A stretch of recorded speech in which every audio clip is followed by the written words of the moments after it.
What does Corsica flag have? What does Corsica flag have a Moorhead? I didn't type it good. The question anyway. The Moorheads on the Corsica flag originally had a blindfold to symbolize the island's subjection and period of foreign rule under the Gunus. It's the Moors. It's going back to the Moors because it goes back here. But anyway, it was famously lifted in 1755 to become a headband by General this guy. And it says here, who declared that the Corsica want to see clearly because they already won, so they don't have to blindfold us anymore as a symbol to let the others see, like, so look, we conquered the Moors and we blinded them. And we chopped their head off too, by the way. This also was a severed head of that place, Corsica. And that freedom must walk by the torch of philosophy. The symbolism of the blindfold. Original meaning, in its earliest form, the white bandana covered the eyes of the Moorish head. It's us. It's not them. It literally says it right here. But they want to change that into fitting them now. Because that's what they do. They take history and then fit themselves. Like, no, we're the Moors. What? Yeah. But through the power of their television, they will convince many. Representing a lack of freedom that they had under us, or a people kept in the dark by their masters. Well, they was kept on the line, but when they freed themselves, they put the blindfold upon our eyes and stuff like that upon their flag. So then we were made blind, you could say. The liberation, when this guy here established Corsica and said and he ordered the blindfold to be raised. Okay, this is the bullshit that has been taught now. The protest symbol. Oh, so it says right here. Let me see. It symbolizes liberation of the Corsica people and their transitioning from slavery, blindness to independence and enlightenment. That is not that. Well, it's actually it's a snake-tongued devil. It's the truth and the lie at the same time. It's talking about us. We had them in slavery, yes, but when they took it over, they put the blindness up on their flag for the rest of the Moors, basically not to come and fuck around. Protest symbol. After France took control of the island in 1768, the Corsican patriots sometimes reverted to the blindfold version as a sign of protest, signaling that their freedom had once again been taken away.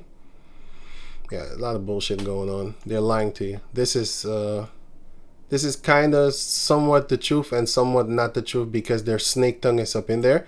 But it is the same thing as it was with Sardinia. And here you can find it. Historical origins. The exact origin of the Moor's head. This word. Mora.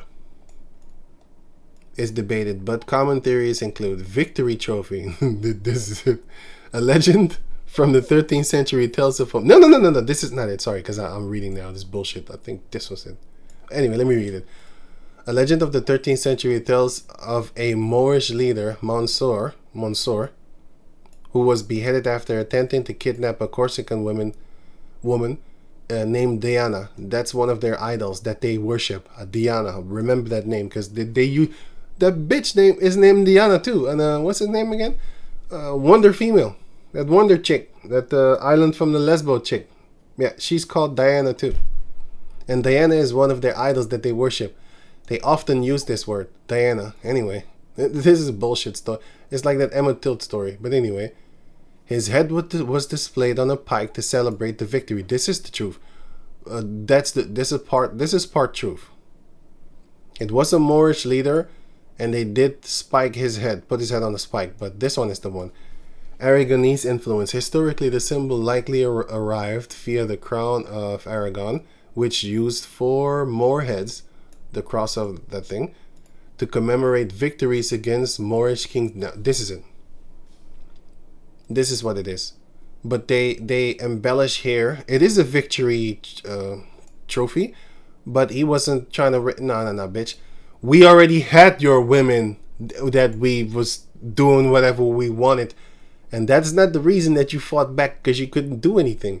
It was the time of our fall, and then you took that king and then you chopped his head, because we've been dominating you for doing that to their women for the longest.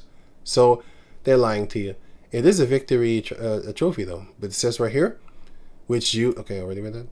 Saint Maurus. Maurus means is more. So if this was a real person, it would be Israelite, because no other nation can be an Israelite, because Maurus here. Oh, I'm not gonna get it right. Well, it's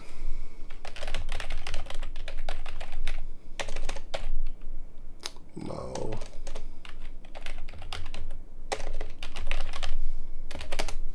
It means more.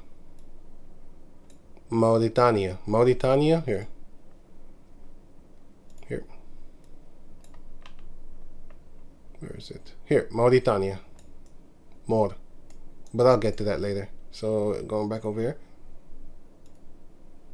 Now it says, let me see. Wait, where is it again? Here. Okay, Saint Maurus, Saint Maur. Another theory suggests the head represented Saint Maurus. This is a goddamn lie once more. A black Christian, yeah, whatever. Martyr, so he died for them. That's what they wanted to say, but that's not what the word martyr means. But they took this word and changed the meaning of this word. Here. Actually, I should have done this one. Here, martyr actually literally means one who bears testimony to faith, or one willing to, well, it's not really that one, but let me go to the, it's basically a witness. The word means, okay, from the sense abstract, testimony or witness. So martyr means witness, basically, one who testifies. That's what it means. Originally, testimony. He testifies of the things that the thing that he believes in, and he's willing to die for it, because it says here martyr. What does it literally mean? It literally means witness. That's what martyr literally means. You can read the rest for yourself, but they started to associate this thing to it. It's like the word despise.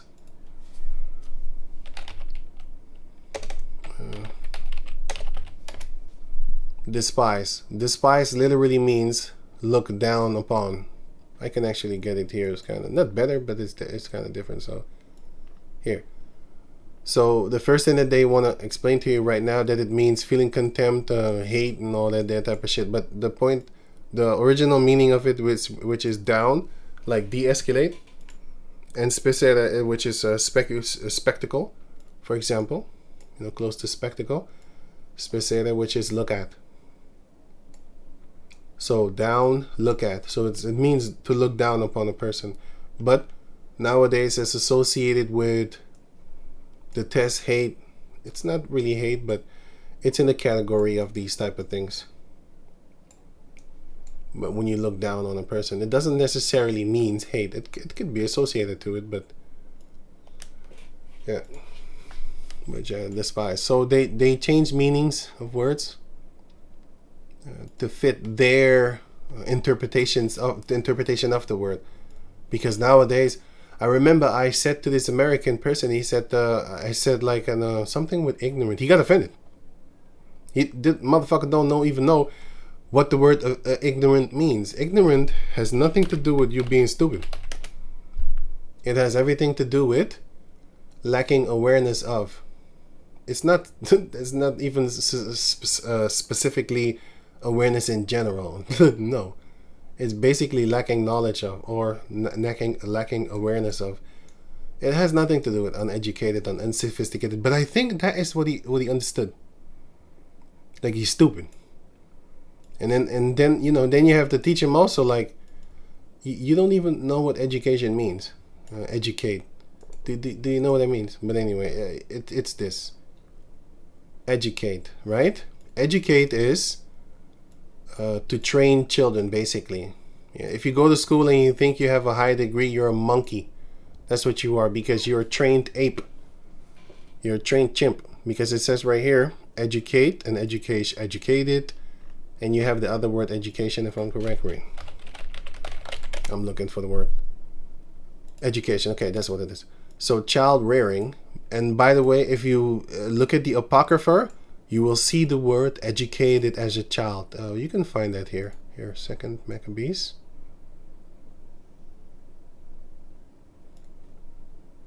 Second Maccabees chapter 7 or 6, one of those two. I think 7.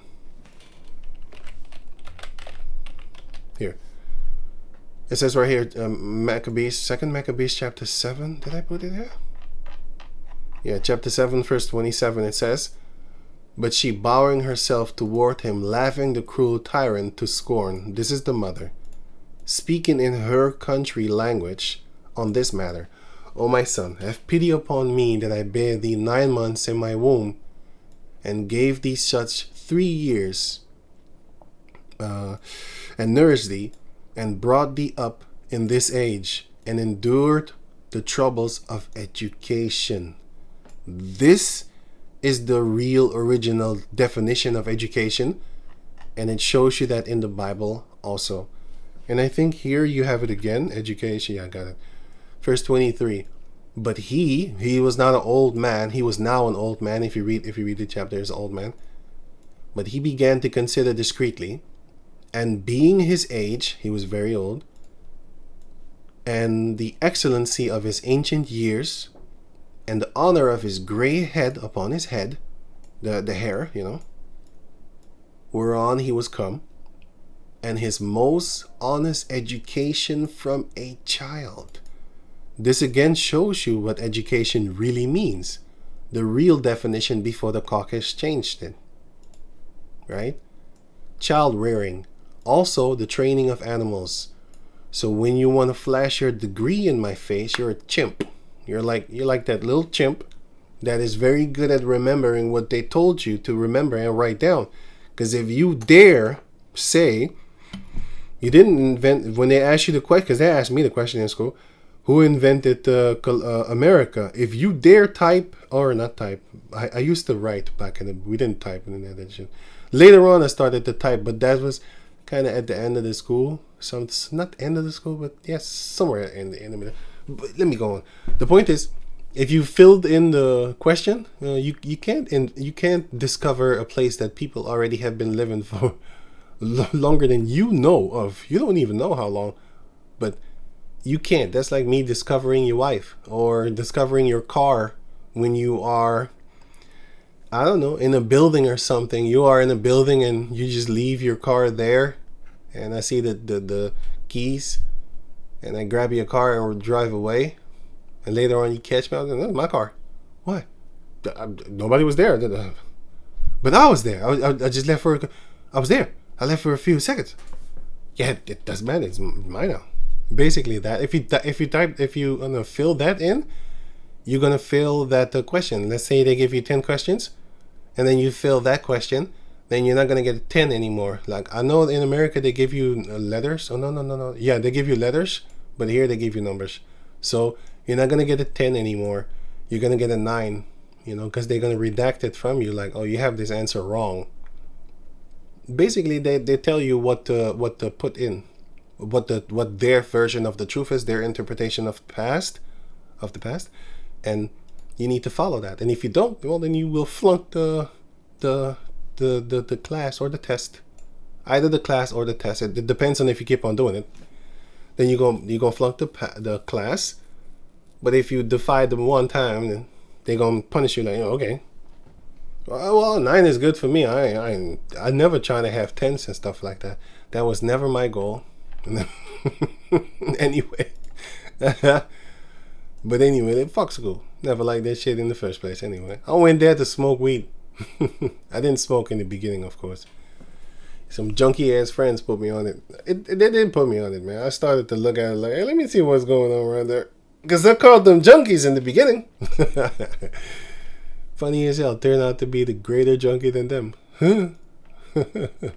But anyway, this is a goddamn lie, and I said it correctly. It is damned by the Heavenly Father. Anyway, another theory suggests that the head represents Saint Maurice, a black Christian martyr and commander of the Theban Legion, who was executed for refusing to kill fellow Christians. You really think that these filthy apes, especially in the 1700s, would honor a so-called black man? Are you stupid? You gotta be real ridiculous to believe that dumb shit. You know? That makes... Boy. Anyway, this is the truth. This one here, because, you know, like I said, the software goes and finds stuff, and it's very good. It can calculate what you need to get out of it. It's actually very good. You see, Esau is the devil. But did you know that he can...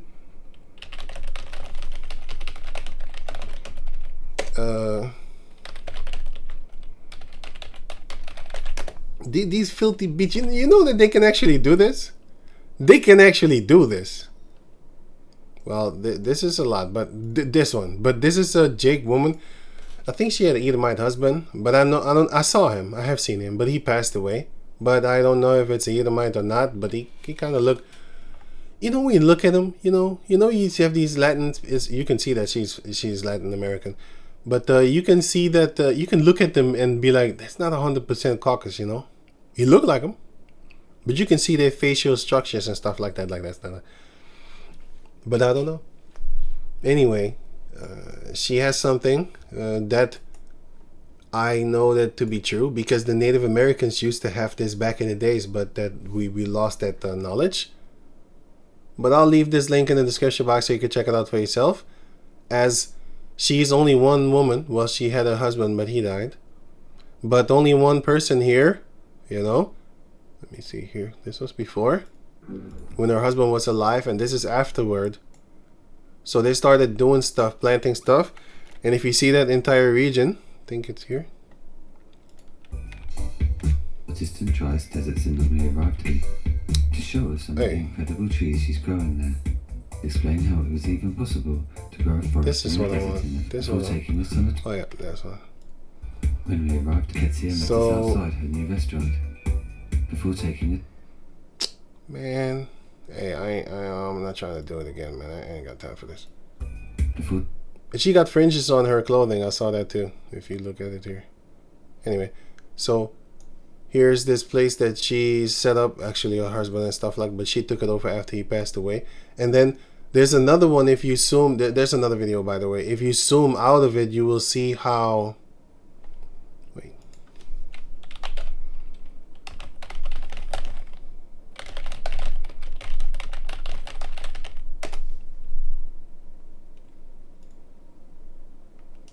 Oh man, I'm totally not gonna find it. I know I'm not gonna find it.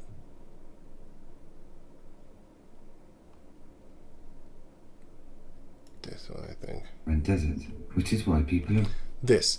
Okay, so you know how they did this? They actually make cows walk around, because cows have hooves. You know what? Wait. Right, now I'm gonna put the link in the description box so you can check it out for yourself. Now this is, I think, somebody else. But how did they get from... So they put a fence here. It's gonna explain it in the video, but they put a fence here. And then they will let cows walk around here, because the hoofs of the cows... I think it's here.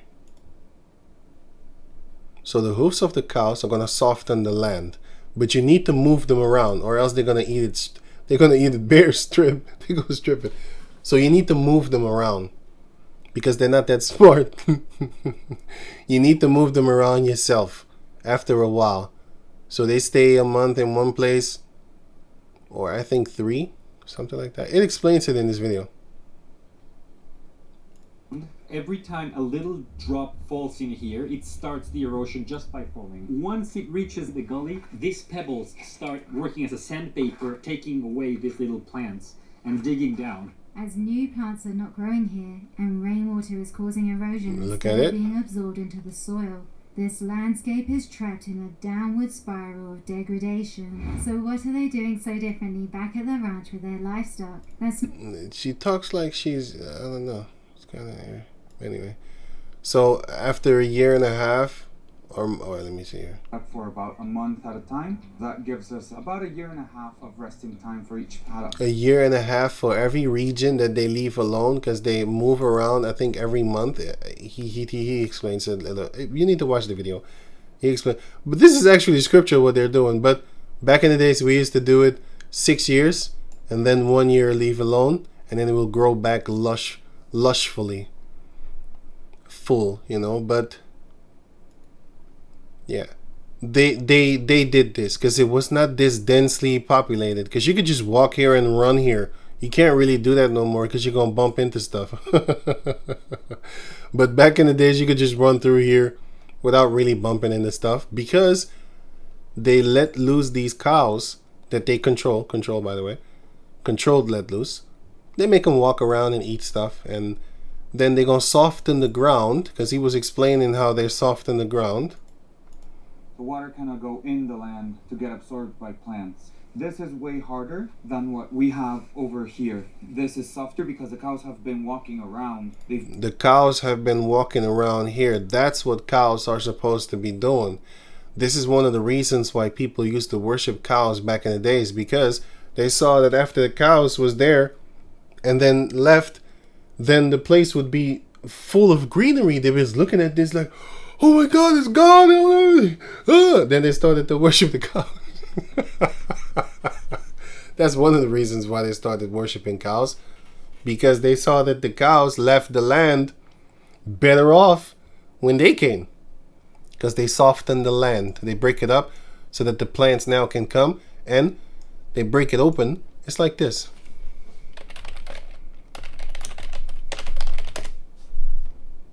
It's like doing this as a man, as a person, as a human, so-called human being.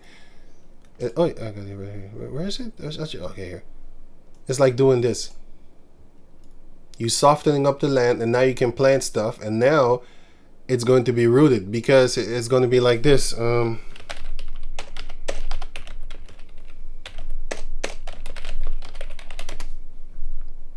If you have a forest path, not the iron one, a stone one, sorry. This forest path, what will happen? These car tracks will flatten it, and it stuff won't grow. It won't. In the middle, it's soft. Therefore, grass starts to grow. Let me see here.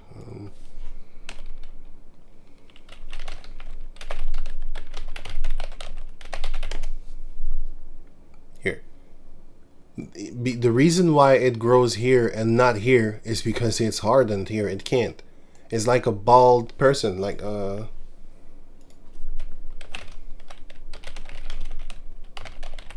the reason it's shiny, because it's pulled tight. It can't. It can't grow. If you was to loosen this up, it will grow back again. Massage. It's gonna take a long time, but you can do it. But yeah, same thing here. If you loosen this up and you don't walk on it no more, because you need to let it rest and stuff again, you can't just loosen it up and then start walking on it again. No, it's gonna become just like this, just like the middle part. Basically, that's what cows are doing. They're softening up the land so that it can start growing again. Broken down the soil, so water can seep in through here, through the soil, and get absorbed both for plants and for the aqua. Yeah. So they put a fence here. I don't know if you could see it. They put a fence here. But my point is this. Esau can do it, but these people don't even have millions backing them up. These are people that do their own thing. These are like the type of off the grid type of Edomite type of people and stuff like that, living in these type of countries. Mexico, if I'm correct. In the desert, where the desert is at and all that there. And they are doing this off of their own money. No government assistance whatsoever in existence. And the fact that they can do this with the little help that they have, what do you think? But this is not for them to do. They're devils. They're supposed to... Obadiah chapter 1 verse 18 is not written for just for fun things. It's written because they don't do this. Here, destroy the earth. They are able to do it. Let me just read the rest part, the last part, the latter part. And shouldest destroy them which destroy the earth. The Lord is going to do that, you know. And that is what the Lord is going to do. And John the Revelator was asking him, and the Most High is going to do it. He's going to destroy the ones that destroy the earth. Okay. Enough of all that. They are able to do it, but they're just evil. And they're lying too. So anyway, this is the true one. And within these, you have snake-tongued devil lies. They're twisting things like the slavery and blindness. That is us. They blinded us. And then they made themselves see, because they're the ones that can see and we can't. Because the children of this world, which are the children of darkness, the children that prosper in this world, the children of this world, are wiser in their generation than the children of light. Who are the children of light? The children of light are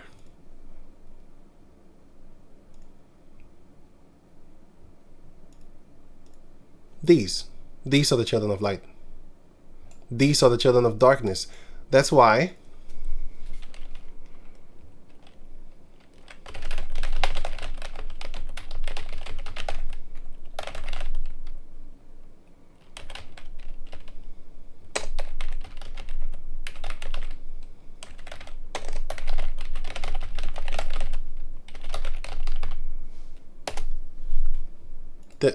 that's why they have this here. Here to the Bohemian Grove Club. Well, there's Bohemian Grove, which is the forest, but then you have the Bohemian Club. So yeah, it corrected me. See, it's smart. It's smart, I tell you. But but it is a good software, I'll tell you that. It's full of shit sometimes, a lot of times. But it's good when you specifically look for something. When you know what you look. If you don't know, it could be dangerous, because it could lead you down a dumbass path. Like, hey, that's not the truth. If you ask it for cure for cancer, boy, you're not gonna find it. Even though I have here laid up a lot of stuff to show you that the software done. It's a program that has been designed to fight against those things. It will not reference herbs. It won't. But it will tell you things. Well, I'll get to that later. To the Bohemian Club, the owl primarily represents wisdom and knowledge as a nocturnal creature capable of seeing in darkness. This is why their symbol is the where is it here? Here.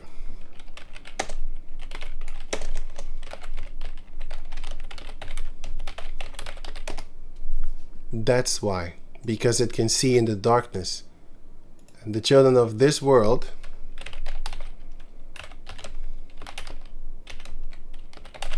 here, Luke 16:8.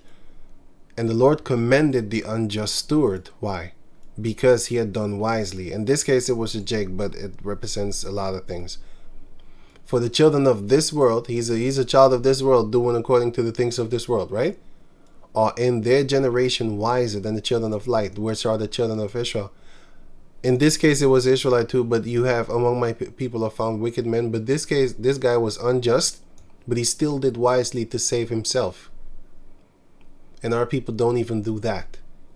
But they are actually the children of light. But yeah, collectively. But now it's only for the elect within the chosen nation, of which is the nation of Israel.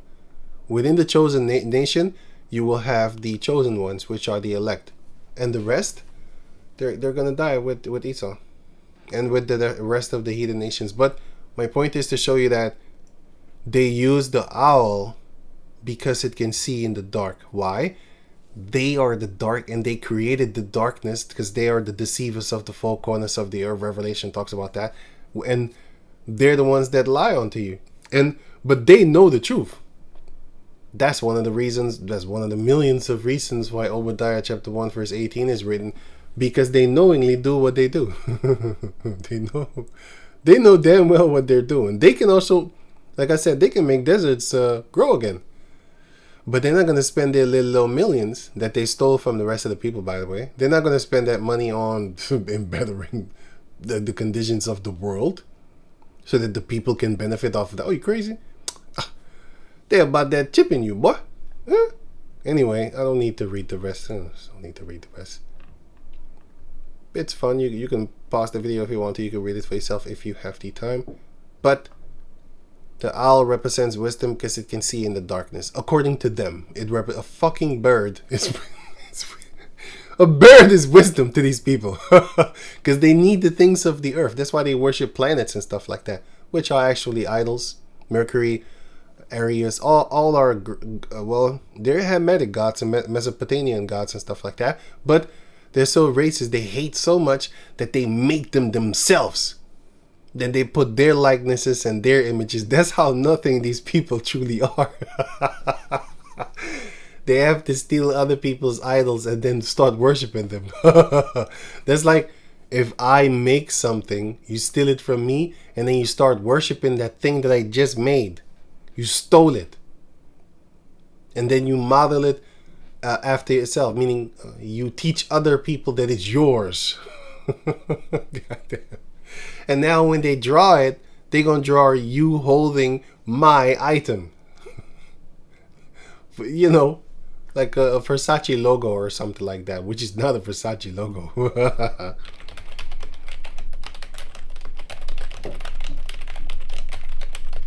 They stole it from the Hamites.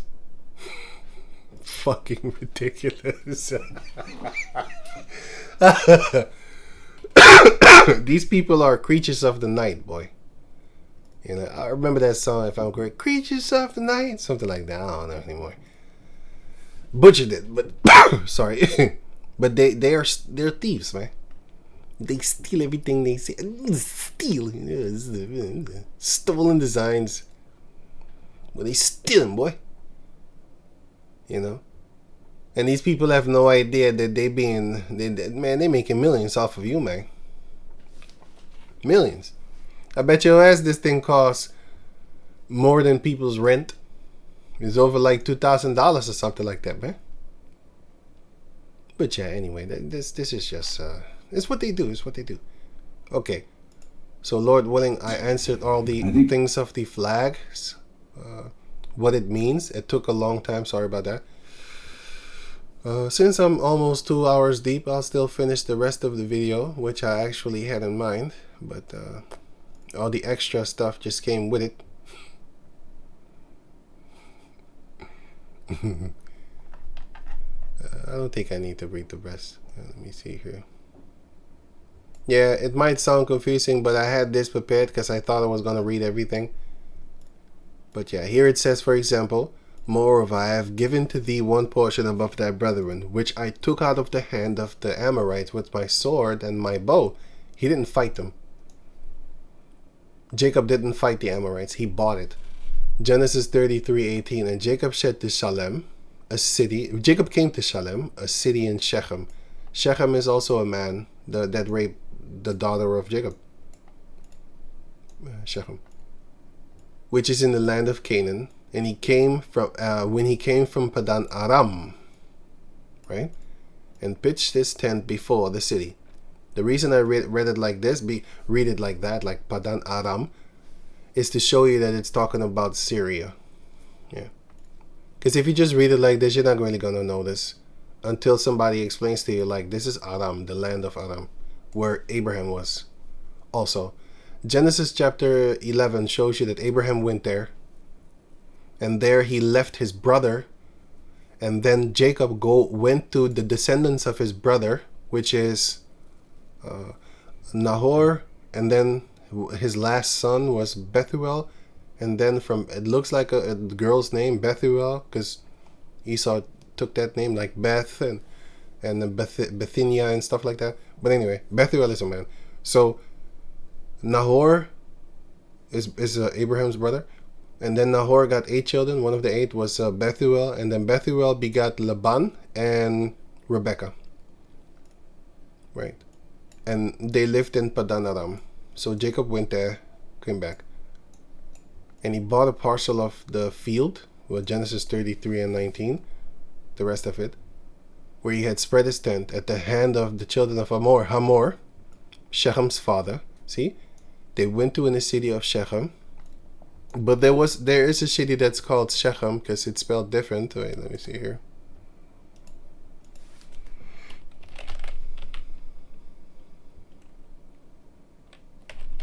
I don't think it's this one. No, it's Shechem. Okay, Genesis.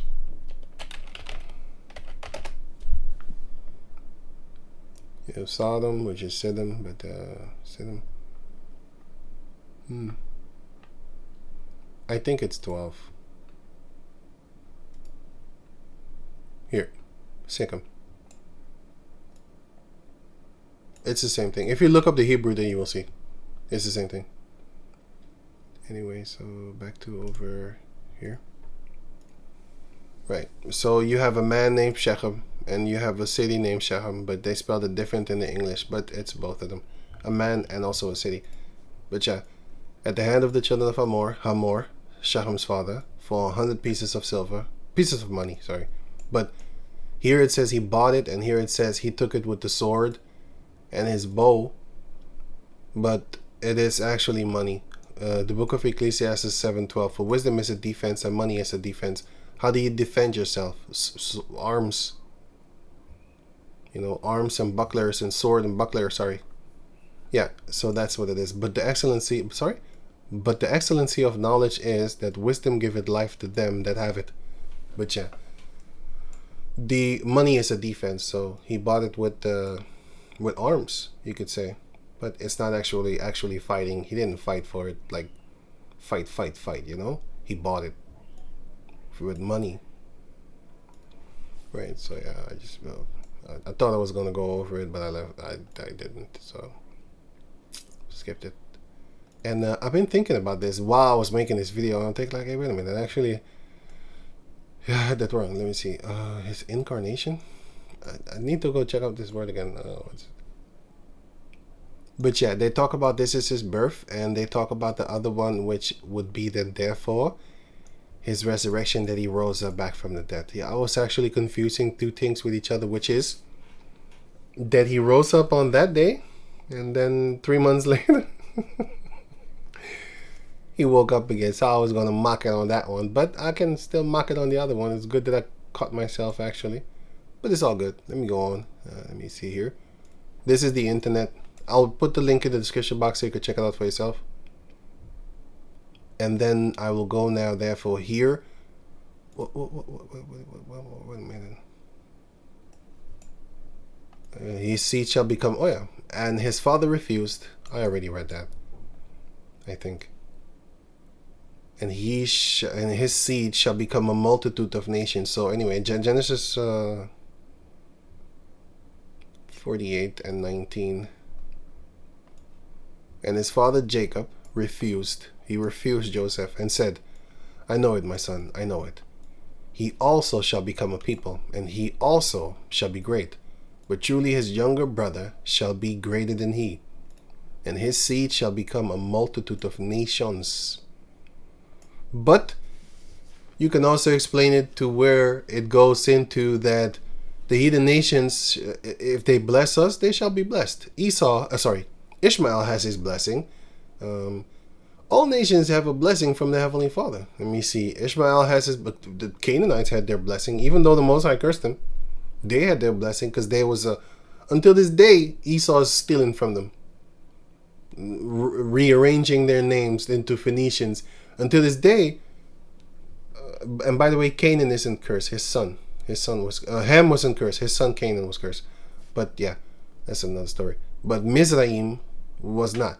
And until this day, Esau worships Mizraim. He even got it on the dollar bill. So he worships them, but he changed them into a bunch of Arabs, and the Arabs ran with it. It's like the light-skinned, dark-skinned thing that Esau created. The light-skinned people are now running with it, talking about they're closer to the Caucasus. They run with the shit, you know, because he gassed them up. Well, that's what the Arabs are doing. They got gassed up. Now they think that they're the if you tell them like, hey, wait a minute, did you know? I ain't even talking to them, man. The Heavenly Father wouldn't give me that sword, please. Not give me as in give it to me, but more as in, please, Lord, can I have that sword? I'll show them. I ain't talking to no Ishmaelite boy. I'm waiting for that power. I'm gonna talk to him then. Esau, you ain't dying. Straight up, you living along. You gonna scream your motherfucker. You gonna lose your voice, boy. You ain't dying today. You know what I'm saying? Ishmael, I'm gonna smoke your ass. Fuck out of here. Back to the spirit world. Go complain there. You're not going to be a participant of the paradise upon the planet Earth to feel good about yourself. Well, the only way that you're going to feel good is serving us. Anyway, Esau, Obadiah chapter 1 verse 18. So, you're definitely not going to celebrate upon the paradise of the planet Earth. You're going to be in it too for a while. And afterward, bye-bye. Anyway, so, yeah, but the multitude of nations is another scripture also which shows you that we are, one tribe is a multitude of nations. And I think that one is from Manasseh. Excuse me if I'm correct. But yeah. But, like I said, wow. I was drinking stuff. Sorry, man. But like I said, you have the other nations that will be blessed once they start blessing us, and good things will happen to them once they start being good toward us. I wanted to say normal. Proverbs chapter 29 verse 2, when the righteous are in authority, the people rejoice, but when the wicked bear rule, the people mourn. So they're going to be happy when we going to whip their ass. Well, after we whip their ass. They're happy now. And Esau is oppressing them, taking their money with the taxes and stuff, but they're still kind of happy. We're going to tax you too, but we're not going to lie to you. Esau has to lie to you to stay in power. Here, we're going to take your taxes and fix up the country. You know? We're not going to fund kiddie porn and all these other things and keep you more in check and more in control. We're not going to do that. Oh, okay, we believe you. And then they go about their business. You know, they got to lie to you. A lot of these Edomites that, especially them patriotic devils, once they find out that they have been screwed over, they get kind of angry. But Esau smooth talk the shit out of them anyway, because they're dumb. Funny as hell. But you have a lot of Edomites, right? They are very angry at the government, but they're powerless. But it shows you that they don't believe the government. They don't want to believe, and they can't but follow. They can't do anything but follow the system, because if the system is set up to where they need it, you're gonna need to depend on their system, because they set it up like that. They don't want you off the grid because they can't tax you. I'm telling you, man, the Caucasus is greedy son of a devil. They are greedier than you can imagine. They want to tax you. That's why they heap onto themselves different nations to come and work in that land that they stole. Fair and square, they stole it.